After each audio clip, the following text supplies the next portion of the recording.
Examine the success of any titan of industry, whether it be Carnegie and his mountains of steel, or Rockefeller and his sea of oil, and you will find a coveted green commodity fueling their industry: money. And in the late 1800s, one man controlled more of it than any other: John Pierpont Morgan. To understand the vast scope of Pierpont's influence, we must first rewind to a time long before America was an economic powerhouse with a $21 trillion GDP. It's all too easy to forget that America was once an emerging market, one that, not too long ago, was almost entirely dependent upon British capital.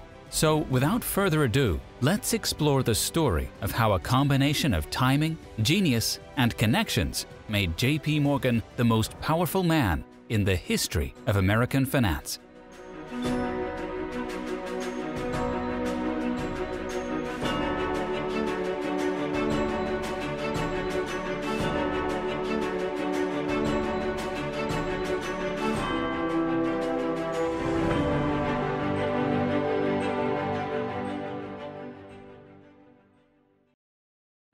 This episode of American Titan would not have been possible if it wasn't for our friends at Acorns, an investment app that automatically rounds up your credit and debit card transactions to the nearest whole dollar and then auto-invests that spare change for you into a diversified portfolio. Stay tuned until the very end to learn more, or sign up now and claim your sign-up bonus of $5 by going to acorns.com/BC. The link is on screen now and in the video description below. Typically, we begin someone's life story at birth, but the story of J.P. Morgan cannot be told without mentioning the influential family that brought him up. Pierpont's grandfather, John Pierpont, was a radical and fiery preacher and would introduce his grandson to the power of forceful speaking, a skill that would later pay dividends for the future captain of industry. But a far more towering and instrumental figure in Pierpont's life was his father, Junius Spencer Morgan. Junius was a highly respected businessman in both the American and European banking industry, and he largely took it upon himself to shape his son into his own cool and collected image, grooming the young boy to inevitably join the family banking business. No other man comes close to having the same kind of impact on Pierpont's life than his beloved father, although their father-son relationship is probably best described as tough love, but we're getting ahead of ourselves. John Pierpont Morgan was born into this privileged life on April 17, 1837, with every advantage that could be given to prepare him for what was to come. But it wasn't all sunshine and rainbows for the young Morgan. He was a sickly child. As an infant, he suffered from seizures, and as he grew older, was often plagued with rheumatic fever, scarlet fever, and painful migraines. But certainly his most visible medical complication was his acne rosacea, which severely inflamed and ruptured the blood vessels of his nose. Lacking treatment in the mid-1800s, his condition progressively worsened, transforming his nose from unsightly to a disfigured red and purple monstrosity. Although you certainly wouldn't know that by looking at most pictures of J.P. Morgan, which is the way he wanted it to be. According to his great-grandson, anytime Morgan commissioned a portrait or photo of himself, he demanded that his gargantuan nose be touched up after the fact, essentially the 1800s equivalent of Photoshop. Pierpont's various medical problems required isolation, turning him into somewhat of a loner. Unable to play outside like most of the other kids, Pierpont stayed inside, where he spent his time studying and learning to read financial statements. In the rare moment that he wasn't absorbing information, Pierpont found comfort in playing the card game solitaire, a pastime that became one of his lifelong pleasures. Back in the classroom, Pierpont was a natural leader. He would often challenge his teachers and, using logic, talk them down from punishing him. As he went through school, his leadership skills caught the eye of his seemingly impossible-to-please father, Junius, who would focus his energies on helping Pierpont cultivate his promising potential for the business world. Influenced by his father's success, Pierpont became fascinated with successful men and made a habit of collecting autographs from presidents and other famous figures. His fascination with powerful leaders led him to write a school essay on Napoleon Bonaparte. And although his parents tried to introduce him to American heroes, Pierpont was solely impressed with Napoleon and heavily inspired by the general's insatiable appetite for global power, an idea that struck a chord with the future leader.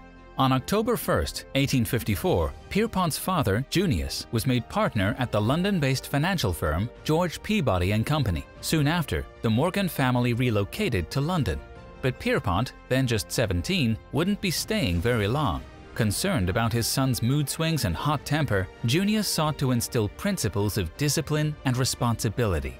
Wanting only the best for Pierpont, Junius sent him to the Institut Selig, a Swiss boarding school on Lake Geneva, 600 miles away. It wouldn't be his first time far apart from his family. When he was only 15, Junius sent Pierpont to the remote islands of the Azores to help him recover from rheumatic fever. Alone, all by himself, he'd spend an entire year recovering from his illness. Perhaps this was part of his father's unique parenting plan to help toughen Pierpont, helping the boy to become independent. After school, Pierpont began his career on Wall Street, aiming to profit from the lucrative, emerging American market. With the help of his father, Pierpont secured a starting position as an unpaid clerk with a small banking firm in New York. One of his chief responsibilities was providing overseas intelligence to his father in London, sending the latest American economic and political updates. For 33 years, Pierpont reserved Tuesday and Friday evenings to write to his father, who not only absorbed his son's lengthy letters but cherished them. With his new position on Wall Street, Pierpont gained invaluable first-hand experience in the business world. But his tireless ambition soon outgrew that small firm and in 1861 started his own company, J.P Morgan & Company. One of the dividends of working in the banking industry was Pierpont's introduction to New York's elites, allowing him to mingle with those of high society. It was at one of these gatherings when one young woman caught his interest and deposited a fierce love in his heart: Amelia Sturgis. Amelia, or Mimi as she was more commonly known, came from a banking family as well, and when Pierpont first met her, he was mesmerized. Over the next 3 years, Pierpont and Mimi were inseparable, and as his business grew, he used his new wealth to buy her a ring from Tiffany's, planning to propose. But their lives would soon take a turn for the worst. Preparing for a wedding in a few months, Mimi approached Pierpont that summer with a lingering cough. And although Mimi said she was too sick for a wedding, Pierpont rushed to marry the woman of his dreams in October of 1861. By this time, she had become so frail that Morgan had to carry her down the stairs to her own wedding. Hoping that a warmer climate would cure her cough, Pierpont took his bride on an extended honeymoon to the Algiers. Concerned, Morgan hired the best doctors that money could buy. But as her condition deteriorated, physicians confirmed Morgan's worst fear: tuberculosis, a disease almost always a death sentence in those days. Sadly, it became evident that no amount of money could change her fate. Although J.P. Morgan was as attentive as could be, Mimi Morgan died on February 17th, just 4 months after their wedding. Pierpont was heartbroken and returned to New York a shell of who he once was. Coping with the pain of loss, Morgan threw himself wholeheartedly into his work. With long days and strict discipline, the next 2 years were consumed with growing his reputation as a trustworthy American banker. It was during this time, however, that America would go to war with itself. North fighting South, the Civil War would soon reach Morgan when Congress passed the Conscription Act in March of 1863, drafting all able-bodied men between 20 and 45 to enlist in the Union Army. But John Pierpont Morgan was far too busy and important to dirty his hands with something as trivial as war. Following in the footsteps of other men of means like Andrew Carnegie and John D. Rockefeller, Morgan paid $300 to be removed from enlistment and instead have a substitute fight in his place. He would fondly refer to his stand-in as the other Pierpont Morgan.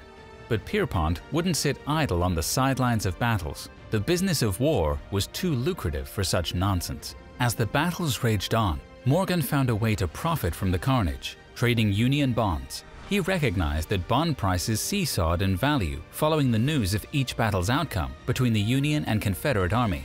The ability to foresee the winner of a battle meant big profits. Along with Union bond speculation, Morgan also found other ways to monetize the war. In what would later become known as the Hall Carbine affair, the 24-year-old Pierpont was approached with a unique business proposal from a New York lawyer named Simon Stevens. Stevens proposed that Morgan lend him $20,000 at 7% interest to purchase approximately 5,000 antiquated rifles called Hall Carbines. Widely regarded as outdated, yet still serviceable, Stevens could purchase the rifles from the Union Army at the bargain price of just $3.50 apiece. Using Morgan's loan, Stevens's plan was to modernize the rifles by upgrading their cartridges, which would improve their range and accuracy. After upgrading the weapons at the cost of only 75 cents more per rifle, Stevens would then flip the guns, selling them back to the Army and using the proceeds to repay Morgan's loan with interest. The plan worked to a T. Following the defeat of the Union Army at the First Battle of Bull Run, the North suddenly found itself desperate for rifles. Reluctantly, the Army agreed to repurchase the newly modified weapons at the steep price tag of $22 each, despite selling these same guns for just $3.50 only about a month prior. 2 years later, a congressional committee overseeing government contracts labeled those involved in the Morgan-backed deal as being worse than a traitor. These types of deals didn't make Pierpont popular, however, especially with his father, for Junius lived by a conservative and non-speculative business philosophy, born from his first-hand experience during the Panic of 1857. "Slow and sure should be the motto of every man," he preached. Despite his hectic deal-making schedule, Pierpont always made the time for religion and devoutly attended St. George's Church in Manhattan. On one of these Sunday mornings, Pierpont met Frances Louisa Tracy. Fanny, as was her nickname, wasn't immediately interested in Pierpont, but over time, Morgan wore her down. By the end of 1864, the two were an item. Although he had waited 3 years to marry Mimi, he waited just a few months to marry Fanny on May 31, 1865. 9 months and 10 days later, Fanny gave birth to Pierpont's first daughter, Louisa. 2 years later, his first son was born, J.P. Morgan, Jr. At this time in America, wealth and prosperity was on everyone's mind. The end of the Civil War pushed the country into a multi-decade boom, later dubbed as the Gilded Age, the Age of Enterprise. From 1870 to 1910, America's population and per capita income more than doubled as robber barons and business tycoons took the nation by storm. Names like Carnegie, Rockefeller, and Vanderbilt were on everyone's lips, as entire industries were birthed seemingly overnight. But as the country grew, so did its need for capital. Backed by the old world money that Pierpont's father was working with back in London, J.P. Morgan was perfectly positioned on Wall Street. It was the epitome of being in the right place at the right time. The only problem was that J.P. Morgan was finished. At age 33, with the world ready to beat down his door, J.P. Morgan was tired. It looked like retirement was the only option for him to cure his weary body. But his father would have none of it. Junius had worked too hard in London to cultivate ties with America to let his son stop now. If health was the issue, then he would graciously allow his son some time off. But Pierpont would not be permitted to leave the banking business altogether. Junius Morgan arranged a new partnership for Pierpont. One of his contacts with substantial ties in London was a Philadelphia banker by the name of Anthony Drexel, a man who was 11 years Pierpont's senior. A conscious decision by Junius to surround the young Morgan with older and wiser minds.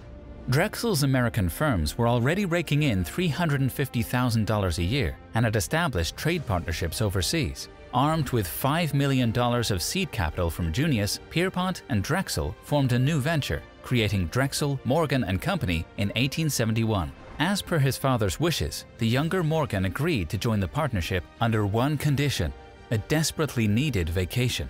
Pierpont wasn't thrilled at the prospect of going back into the office. He was exhausted. In fact, throughout the financier's life, he would regularly take vacations for several months each year, desperately needing to recharge. He often joked that he could accomplish 12 months of work in just 9 months' time. After returning from a 15-month vacation in Europe and Africa, J.P. Morgan purchased a 368-acre property in Highland Falls on the Hudson River, north of New York City. This sprawling estate, known as Cragston, would be where he escaped the noise of the city and raised his growing family. The Morgans added another 2 daughters in the next couple of years. Unsurprisingly, Pierpont cared about excellence in every area of his life. He was as precise with his gardens as his finances. It was well known that he cultivated his own roses and took special care to only select the best flowers for his stately home.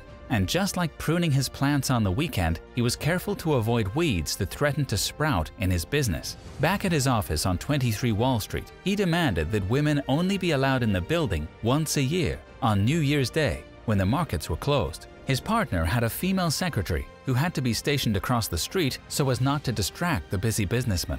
That level of focus led to unheard-of success in the banking business. While the country's median annual income was just $500 a year, Morgan was regularly making over $500,000 a year.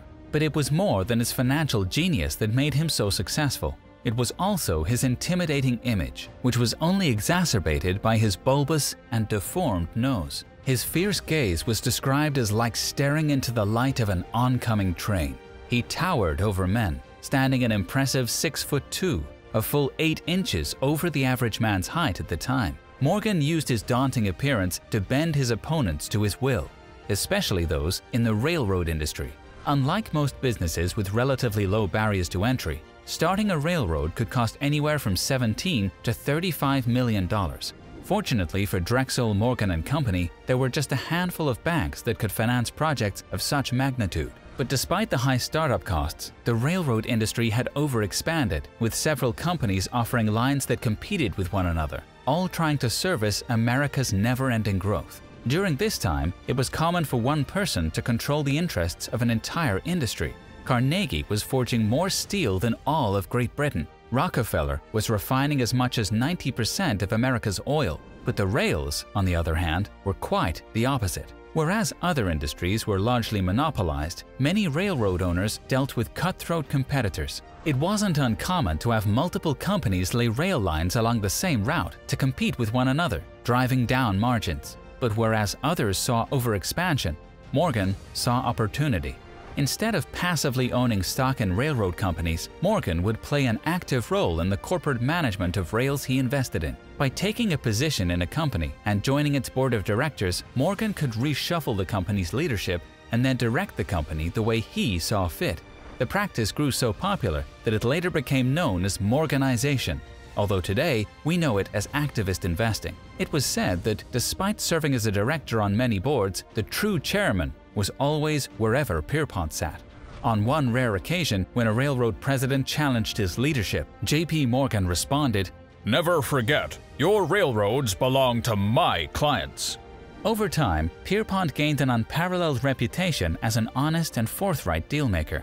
And at a time when government regulatory agencies didn't exist, he was known as the sheriff in the Wild West of trains. Having Morgan on your board was a deterrent, one that would cause corporate raiders and robber barons to think twice about attempting a hostile takeover. Brokering larger and larger deals, Morgan perfected the art of consolidation as his growing reputation helped to attract even more business for his firm. So when two railroad giants threatened to take down the rail industry and crash the entire American economy, it's no surprise that Morgan's power was called into action. But the scale of this deal required Pierpont to set the stage in a way that had never been tried before. The stakes could not have been higher. If you've ever heard the phrase, "work hard, play hard," it was lived out with J.P. Morgan. Although he spent long hours in the office, he exercised just as much effort in his leisure time. In 1882, J.P. Morgan joined the New York Yacht Club and purchased a 185-foot iron yacht which he called the Corsair. He often used the vessel to commute to and from work in the city so that he wouldn't be tied down by the rail schedule. In luxurious fashion, Pierpont also hosted extravagant parties as he cruised up and down the Hudson. Although the Corsair was mainly used for pleasure, its staterooms would serve as the eccentric boardroom for Morgan's next meeting. Two of the largest railroads in the country, the Pennsylvania and the New York Central, were battling each other at every turn, with their margins growing thinner by the day. But what these companies didn't realize was how their territorial wars were affecting the American economy. British investors, who had sunk $1.5 billion into the industry, nervously watched as the railroads edged ever closer to bankruptcy. Before long, the British were quickly pulling money out of U.S. rail stocks at the concerning rate of $25 million a year. This was particularly dangerous, considering railroad companies consisted of over 2/3 of America's publicly traded companies at the time. If the two railroads collapsed, the domino effect could have a catastrophic impact on the infant American economy. J.P. Morgan devised a daring plan that required agreements on both sides of the tracks, but neither rail president looked ready to concede. So Morgan invited both of them to come aboard the Corsair, where they sailed the Hudson River, debating the details of Morgan's ambitious proposal. In his typical unconventional and controlling style, Morgan refused to dock until both parties agreed to his terms, effectively holding the railroad presidents hostage. In the end, they wearily agreed to stay out of each other's territories. This landmark victory became known as the Corsair Pact. For Morgan's help in brokering the transaction, he was generously rewarded with a $100,000 commission, along with $1 million profit on his rail bonds. A few years later, on April 8, 1890, Morgan's father, Junius, tragically passed away in a carriage accident. And while his father's death was awful news, it wasn't entirely negative, as Pierpont inherited the lion's share of his fortune, totaling $15 million. Although painful for Pierpont, it was also, perhaps, liberating. With his father gone, Morgan was now free to invest and spend how he wanted, finally enabling him to step out from his father's overcasting shadow. Overnight, J.P. Morgan's wealth more than doubled. His first order of business was to immediately purchase an even bigger yacht, which he very creatively named the Corsair II. When asked about the cost of building such a mega yacht, legend has it that the banker answered, "If you have to ask, you can't afford it." Few prices in life were too high for J.P. Morgan. The opulent new Corsair II spared no expense, boasting real fireplaces, unique fine china, oak paneling, full-size tubs, and central heating. The yacht would cost him $100,000 a year in maintenance alone. Despite the steep price, Morgan considered it well worth the investment, allowing for a true escape from the office and the bombardment of telegrams. And although Morgan had plenty of cash to keep himself afloat, the market would soon poke holes in his business. Enter the gold panic of 1893. At the time, the US dollar was tied to the gold standard, which allowed for anyone to convert their paper money into physical gold. Because notes like the $20 or $100 bill were essentially thought of as vouchers for gold, the government always kept a minimum reserve of $100 million worth of gold coin and bullion. It wasn't a legal mandate, but keeping it above that line meant the public still trusted the government. But in February of 1893, the government's reserves plunged well below the 100 million mark, as European investors exchanged their US currency for the precious metal. The run on gold sparked widespread panic, as people began to ask themselves if the US government ran out of gold, would paper money really be worth anything? And as the country's reserves drained out in a steady flow, banks and businesses began to fold around the country, seemingly in unison. With millions now unemployed, major corporations turned to the same institutions that helped them in the first place, the bankers of Wall Street. But the bankers had their hands full, especially J.P. Morgan. His darling industry, the rails, were collapsing, with 192 lines declaring bankruptcy in 1 year alone. Eventually, a third of all train tracks in America would be shuttered, impacting the entire economy from coast to coast. The people of the time would call this period the Great Depression, a name that wouldn't be redefined until 1929. Soon, J.P. Morgan would once again prove why he was known as the American Napoleon, as he turned his mighty will to the problem at hand. His reputation as a great consolidator would prove him to be the right man for the job. Intuitively, he knew that merging the railroads was their only chance at survival, a move which left many wondering if the banker held too much power over this great American industry. But when railroads came to him for help, he would refuse, unless he was given full control. This wasn't the time for waiting around. As all great businessmen know, this was a time for decisive action. After taking control of a rail line, Morgan used his financial wizardry to strengthen the company's balance sheet, refinancing its debt and issuing new shares to raise more capital, among other strategies in his financial playbook. Over time, Morgan slowly pulled the brakes on the out-of-control railroad industry, and for his efforts, Drexel, Morgan & Company was rewarded with a secure hold on all future business with major rail lines, not to mention some very handsome commissions. Out of this 20-month financial feat, J.P. Morgan walked out with more than just money. He also gained new notoriety and fame. His increasingly impressive reputation took him farther than he had gone before, eventually landing him in front of the highest office in the land. Although Pierpont was able to halt the railroad catastrophe, America's treasury was still in crisis mode. Gold was the foundation of the entire U.S. economy, and that foundation was quickly crumbling. In response, J.P. Morgan came up with a plan to restore America's gold reserves, which he sent directly to President Grover Cleveland. Confident that his plan would work, Morgan retreated to his library to play solitaire, waiting for the eventual yes from the president. Within an hour, the reply came back: no. President Cleveland instead opted to do what the government had always done in the past: sell bonds to the American public. But Pierpont knew that issuing bonds would take too long, when the government would default on its debts within 3 weeks. Without delay, J.P. Morgan rushed from New York to Washington, determined to meet with the president, a man he considered his equal. If the president was the king of the land, then Morgan was unquestionably the emperor of finance. At first, the president denied seeing him, to which Pierpont replied with an intense, intimidating tone, I have come down to Washington to see the president, and I'm going to stay here until I see him. By this time, the situation was growing worse by the hour, as the government was running the serious risk of going bankrupt, leaking $2 million a day from its gold reserves and showing no signs of slowing. The morning after his arrival, Morgan was ushered in to see the president and his several cabinet members. But the president and his men were not inclined to listen to the Wall Street banker. Luckily for Morgan, the treasurer received a call in that meeting that their reserves had dropped to $9 million. Pierpont saw his opportunity and jumped. He told the men in the room that he personally knew of a draft for $12 million that, if presented that day, would wipe out the U.S. government by 3 o'clock that afternoon.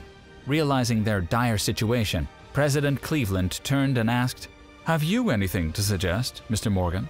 Morgan offered a syndicate of U.S. and European investors who could work together to invest gold back into the government's coffers. Using an outdated loophole from an earlier Civil War law, Morgan demonstrated how the Treasury could buy gold from Morgan's private syndicate, building up their dwindling reserves and plugging the leak. More importantly, the loophole enabled the president's administration to bypass Congress, a convenient way for Cleveland to make an immediate decision.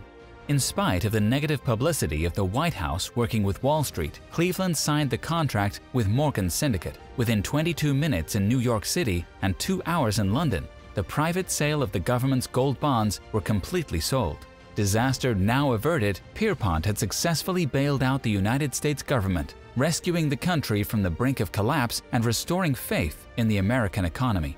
But his motivations were not entirely altruistic, as he pocketed a hefty commission for his services in facilitating the transaction, raising questions as to whether Morgan's behavior resembled more a profiteer than a patriot. With this amount of influence, many were concerned whether one man like Morgan should hold so much power. There's no clearer example of this than when J.P. Morgan was approached by Andrew Carnegie in 1901. Carnegie Steel was at its peak, netting $40 million a year. But Andrew Carnegie was ready to retire from the business world, so he wrote on a scrap of paper the amount he'd be willing to sell his business for and had it delivered to Morgan's office. Taking just one glance at the $480 million price tag, J.P. Morgan agreed on the spot, marking the largest business transaction in history, as well as minting Carnegie as the richest man in the world at the time. Later, when celebrating the deal, Carnegie remarked that he should have asked for an extra $100 million. "If you had, I would have paid it," replied Morgan. Using Carnegie Steel, Morgan formed the United States Steel Corporation and continued his consolidation spree, effectively controlling 60 to 70% of the country's total production. In doing so, he also created the world's first billion-dollar company, U.S. Steel, then valued at $1.4 billion. Equal to a staggering 7% of America's GDP. In addition to his iron grip on the steel industry, Morgan's newest venture, Northern Securities, had bought up and controlled 2 of the largest railroad companies in the nation. This meant that Morgan owned 1/3 of all rail lines at a time when 60% of America's stock market capitalization consisted of railroad corporations. People began to whisper and speculate that Morgan owned the United States. One of those who believed the whispers was the president himself, Theodore Roosevelt. Previous presidents like Cleveland and McKinley were very much in favor of the mega corporations taking over the country, or at least they didn't seem to mind. In stark contrast, Roosevelt was anti-monopoly and believed that the size of government should grow with the size of American industry. Needless to say, Morgan and the president weren't off to a great start. Using the Sherman Antitrust Act of 1890, Roosevelt worked hard to tear down companies like Northern Securities and U.S. Steel. At a time when there were no problems with politicians receiving bribes from big business, like free rail passes, President Roosevelt was resolutely against those old-world practices. Roosevelt saw J.P. Morgan as part of the problem with America's bumpy economy. The president did not want giant corporations to go unchecked. Morgan and his Northern Securities would be Roosevelt's example to the whole world. Without consulting his presidential cabinet, Roosevelt publicly declared that Northern Securities was being investigated for illegal acts under the antitrust law. And for the second time in his life, Morgan rushed over to the White House demanding to see the president. He claimed that he should have been given time to fix the problem and warned before this hasty move. "That is precisely what we did not want you to do," replied Roosevelt. Eventually, Northern Securities was broken up in 1904 as the Supreme Court overturned Morgan's appeal.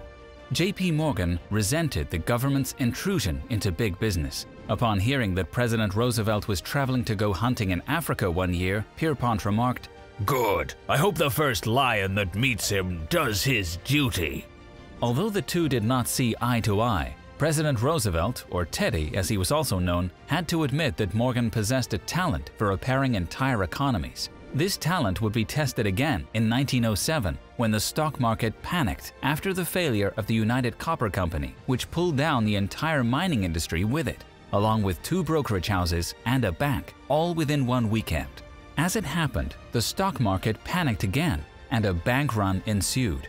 One of the strategies used for slowing the drain of capital from the nation's banks was to have the tellers count money slowly, purposefully dragging out each encounter with depositors. Perhaps this played a role in making the line so long in the historic bank run photos we know today. If the public continued pulling money out at the same time, the ramifications would be felt for years. President Roosevelt would need to set his differences aside, as he knew there was only one man who could solve this problem: John Pierpont Morgan. His administration called for Morgan to step in, extending $25 million of government funds to be used at Pierpont's disposal. Amidst the crisis, John D. Rockefeller offered half his personal fortune to Morgan if it would help save the country from a depression. Just like the business conducted on his yacht, Morgan had to set the stage. He arranged for heads of the nation's largest banks and trusts to meet in his private library to work together to solve the national crisis. Morgan reportedly laid out his plans for the bigger banks and trusts to invest in their smaller competitors. He then locked the door and played solitaire while the bankers negotiated amongst themselves. Reporters anxiously camped outside, waiting to hear the news. By early morning, the leaders of the nation's largest banks and trusts had come to a resolution, just like the Corsair Pact so many years before. Morgan helped organize the capital needed to bail out the failing banks, and by the end of the week, another crisis was averted. J.P. Morgan was hailed a hero. Walking down Wall Street, bystanders cheered. But this would be the very last time that one man, especially a Wall Street banker, held that much influence over an entire country. And even though Morgan was semi-retired and well into his mid-70s, he continued to face opposition for his unparalleled influence. By 1912, Morgan was commanded to appear before the Pujo Committee, a Senate-led group that was investigating the extensive financial power held by a small handful of almighty bankers. And although the group was investigating numerous banks, it soon became evident that J.P. Morgan was the main target in the government's crosshairs. But Pierpont remained adamant that he had done nothing wrong. When asked if he chased power, he claimed that power was never something that he wanted. Widely covered by the media, Morgan used the platform to show off his diplomatic superpowers. "Is not commercial credit primarily based upon money or property?" a lawyer on the subcommittee asked. "No, sir. The first thing is character," Morgan cleverly replied. "Before money or property?" the lawyer countered. "Before money or anything else," Morgan responded. Spectators roared with applause. Ultimately, the committee's findings revealed that Morgan single-handedly controlled more than $22 billion of capital through his 112 corporations and 341 directorships, effectively equating to more than 2/3 of the country's GDP. And although the senators were unable to find Morgan guilty of any illegal wrongdoings, the Pujo Committee eventually paved the way for the establishment of the Federal Reserve and the permanent fixture of income taxes. Despite being able to help America avoid multiple economic depressions, Morgan couldn't seem to escape his own mental depression. Pierpont suffered from nervous breakdowns throughout his career and grew increasingly anxious as he grew wealthier, arguably because he had more to worry about losing, not just for himself, but for his clients.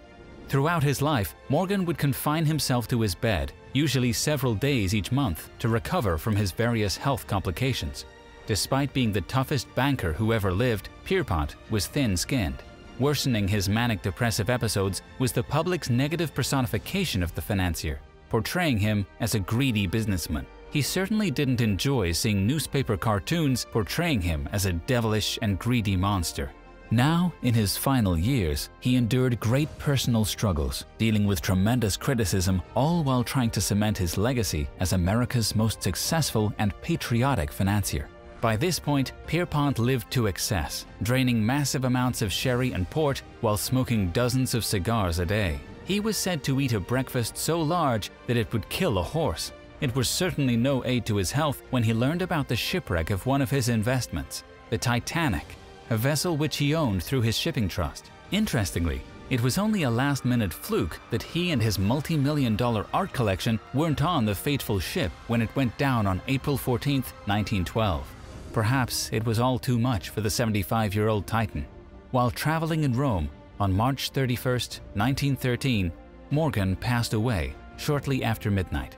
His son, J.P. Morgan Jr., attributed his death to the Pujo Committee, which caused his father so much distress. Out of respect, Wall Street not only flew its flags at half-mast, but closed the New York Stock Exchange until noon. At the time of his death, his personal net worth was calculated to be around $80 million, approximately half of which was in his art holdings alone. Andrew Carnegie commented on Morgan's passing upon hearing about his paltry fortune, which paled in comparison to other titans such as himself, remarking, "And to think he wasn't even a rich man." Most captains of industry believed that he was far richer than he actually was, but Morgan's legacy extends far beyond the weight of his wallet. After his passing, many of his paintings were donated to the Metropolitan Museum of Art, where they can still be viewed today. However, art only comprised of around 5% of his various collections. He also boasted a portfolio of other invaluable items, such as Napoleon's watch, Leonardo da Vinci's notebooks, and a 5-page letter from George Washington, among many more countless treasures. His personal library was opened to the public in 1924, and it remains a testament to the amount of influence that one man can aggregate in his lifetime. The principles that we take away from J.P. Morgan's life are, of course, about influence and power. No matter who met him, everyone could appreciate Pierpont Morgan's unrestrained and fierce honesty. Even Morgan's arch-rival, President Roosevelt, couldn't help but praise the man. Mr. Morgan was politically opposed to me, but whenever I was brought into contact with him, I was struck not only by his very great power, but by his sincerity and truthfulness. We hope that you face your own challenges with the same drive and passion as J.P. Morgan, honest and sincere in whatever you pursue. Of course, we also hope that J.P. Morgan's life has given you a lot to think about, but we also know that sometimes it's nice not to have to think too hard, like when it comes to investing with the intuitively simple app Acorns. With Acorns, it's easy to make automatic investments into your future with daily, weekly, or monthly contributions. Acorns also makes it possible to round up your credit or debit card purchases to the nearest dollar while auto-investing the difference for you right into your portfolio, making investing as easy as spending. And don't worry about picking the right stocks and bonds, as Acorns provides out-of-the-box, pre-built portfolios. One other amazing feature that we love about Acorns is the Found Money section in their app. Acorns has partnered with hundreds of companies that want to invest in your future. For example, when you shop with Nike through the Acorns app, Nike will invest 5% of your entire purchase into your investment account. Even better, you can also earn money on other everyday essentials, like gas or food delivery, which will invest 4% back into your portfolio with every purchase. Check out the link in the video description below or go to acorns.com/BC to get started today. And as a special gift for all business casual viewers, Acorns will help kickstart your portfolio with a $5 sign-up bonus. Even J.P. Morgan would love that. Thank you for watching. If you enjoyed this video, be sure to click the like button and subscribe to see more videos just like this. If you want to learn even more about J.P. Morgan, be sure to check out Ron Chernow's book, The House of Morgan, located in the video description below. And if you want to be notified as soon as new videos go live, click the bell icon and then tap the All option, as seen on screen. Until next time, stay smart.